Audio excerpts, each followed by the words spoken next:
Thank you, Ryan.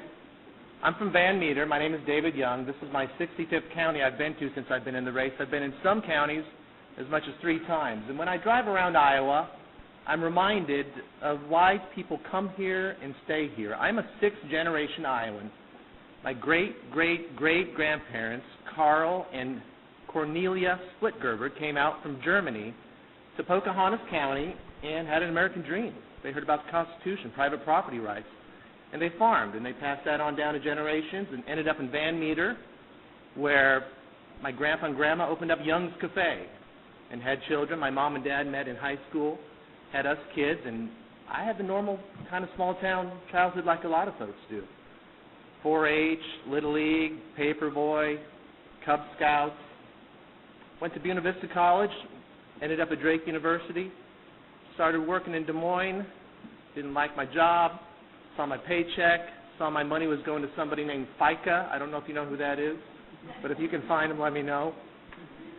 And I wanted to get involved in public service and policy.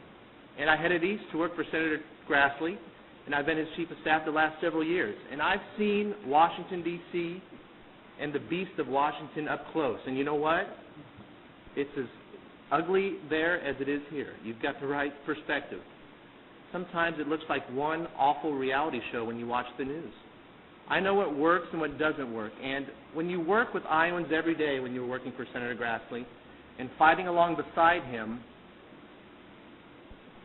you know, you keep that Iowa outside perspective. You have to, because you're on the phone with Iowans every day. You're in meetings with them, and they're saying, the IRS is coming down on me. The EPA is coming down on me. Help me navigate this. And so you want to fight for them every day that much harder.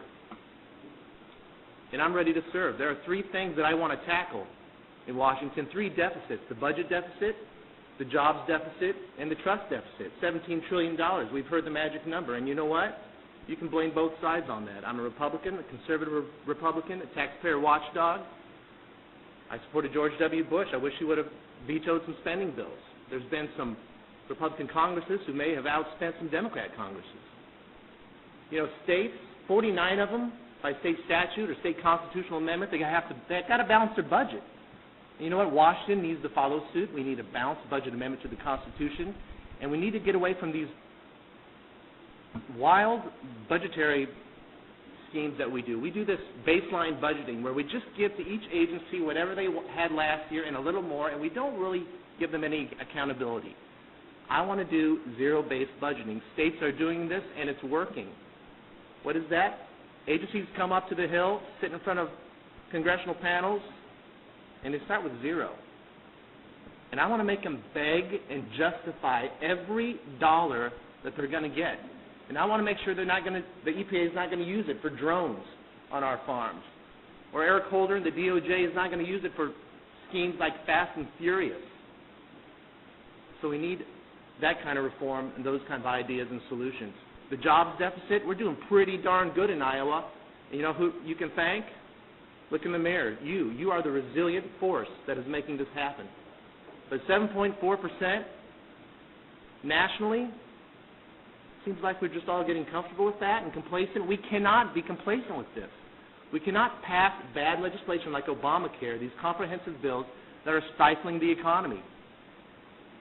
Even Democrats say, this is not what you told us it's going to be. Unions are coming out saying, stop. You're crushing the 40-hour work week. Small businesses are saying, if we hire more, you're going to penalize us. Employers say, I'm going to hire less, so I'm not penalized. So we need to turn that around. We need to end Obamacare. We need to end it fast. Because you know the longer a government program goes, the longer it sticks around. And that's why I'm also for sunset provisions. When we pass these laws, let's sunset them. And when they expire and come up for reauthorization, let's see what's good and bad about it. And if we have to junk it, we junk it. And at the end of every bill, I'd like to put a provision in there that says, subject to public audit annually, so we know where our taxpayer dollars are going, because it's your money. It's not the government's. And then our trust deficit. You've seen the scandals. The president and his minions, they say they're phony. Somebody tell Brian Terry's family, who was murdered as a result of our government selling guns to drug lords in Mexico, that's phony. That's not phony.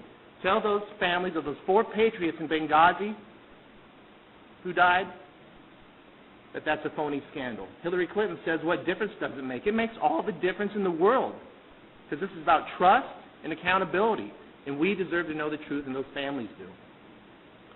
You know, we have some tools. You can't always get a bill passed or an amendment passed, but you know what?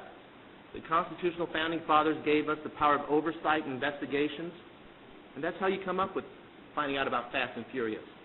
And that's how you realize the IRS is intimidating Christian conservatives, pro-Israel groups, Tea Party groups, conservative groups. That's not right. Our founding fathers would roll over in our grave right now. Of course, they'd also roll over in the grave knowing that there's something called the IRS. So I've been on the front lines already fighting for Iowa. I've seen the inside. I've got solutions. I've had a great mentor in Senator Grassley, and Iowa needs a vote. We cannot cancel each other out anymore. We cannot have Bruce Braley become our next senator. I am ready to serve you, and I'll hit the ground running. Thank you very much. YoungForIowa.com.